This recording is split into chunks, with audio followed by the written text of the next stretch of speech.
There are several characters which have been described in the scripture for God, for becoming God. It says knowledge, it says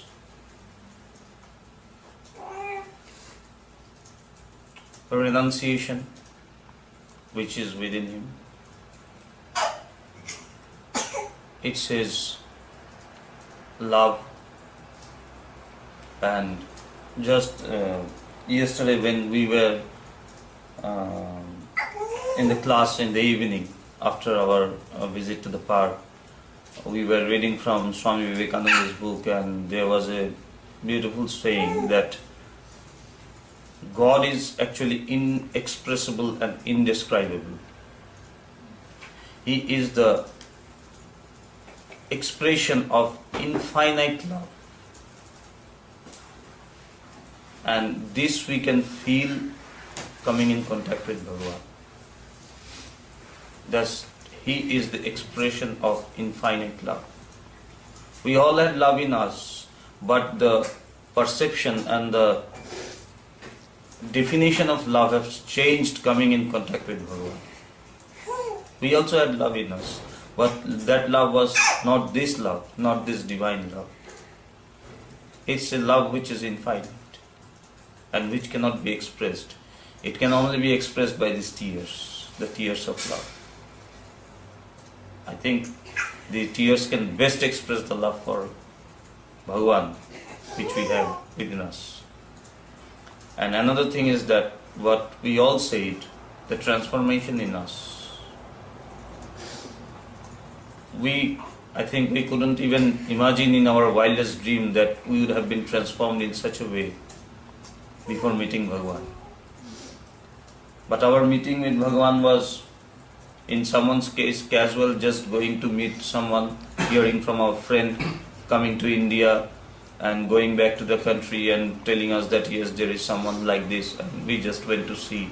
But after coming in contact with him, we fell in love, and then we saw that just coming in contact with him transformed us completely. So this transformation of the mind is the most important aspect for Bhagavan. He can transform. And this transformation is it's the hardest task.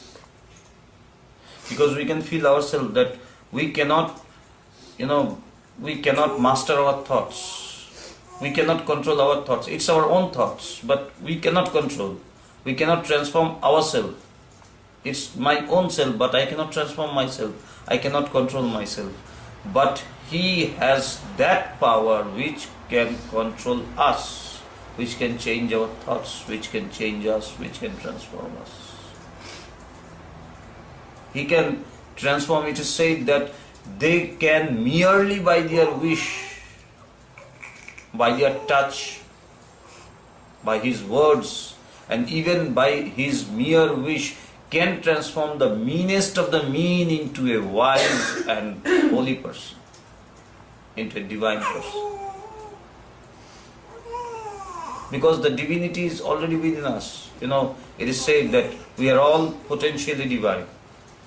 He can ignite that divinity in a second, in a fraction of a moment. And this igniting the divinity is the transformation. So He can, by just His mere wish, by His touch, by His words, it's really, we feel it. And even without touching, without speaking a word even, just by His mere glance and by His mere wish, He can transform us into the most divine person in a fraction of a second. And that He was telling just a minute ago, that we are the most holiest person now, the purest person, it's the most greatest house, the most holiest house, the purest house now. Barcelona is the greatest place, this house is the greatest house now. And therefore we, the persons here, we the devotees here, we are the greatest persons in the world now. If He is the master of the universe, then we are His devotees. We are also the master of the universe now. We are with Him. We are one with Him. So this He can do. And that is what God can do. He can in a fraction of a moment, change our mind. He can, in a fraction of a moment, ignite the divinity. He can, in a fraction of a moment, manifest all the goodness, all the virtues, all the divinity in us. And that is only possible by God and man ends. And if we feel this, that yes, we have been transformed, we are able to manifest this divinity, this goodness, these virtues, these good thoughts in us, then we must know surely that He is none other than God.